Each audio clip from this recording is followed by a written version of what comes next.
Not only that, because you're a young believer, you were fortunate enough to get added to the synagogue rules, so that each synagogue had a tablature of all of the Jews in the area. And they were fortunate enough to have this treaty with Rome where if you were Jewish and were a part of the synagogue charter, you did not have to worship Caesar as Lord and God.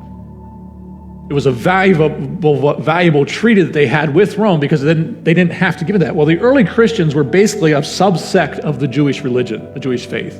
They were in the synagogues. Many of them were already Jewish, so they came under that charter. Well, the people at Philadelphia, just as they were in Smyrna, were kicked out of the synagogues. So no longer were their names on the synagogue charter. Their names were crossed out. Now they're at the full mercy of Rome. They're being lied about because the Jewish population, to kick them out, didn't just kick them out in silence. They would go to the Roman authorities and say, these guys are atheists. They're drinking and eating real flesh and drinking blood because of the communion sacraments. They were slandered against. But imagine when you hear the words of Christ, that I'm going to make those who are the synagogue of Satan, who claim to be Jews though they are not, but are liars, I'm going to make them come down and I'm going to have them kiss your feet. Didn't we like that? It caught me when I was reading this. What am I going to do? What am I going to tell them when these liars? What's my testimony? I'm going to make them come down, fall down at your feet, and acknowledge that you are loved.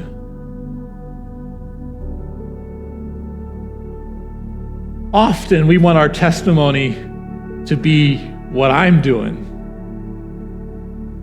And we'll flavor it. Look what God's doing for me. Look how God's blessed me. And it's me. And he's like, no. They're going to fall down. It's not about you. It's about you are loved. Do you realize that God loves you? That's the testimony. With all this earthquakes that are happening, with all this economic hardships that are happening, with the slander that's happening, the testimony is that you are loved. You once were a vibrant city, a frontier city, a missional city. Now you're dependent on Rome. Now you're trying to rebuild. You're economically, politically weak, but you've kept my word. You haven't denied my name. And he raises the poor from the dust and lifts the needy from the ash heap. Why? We're loved. We are loved.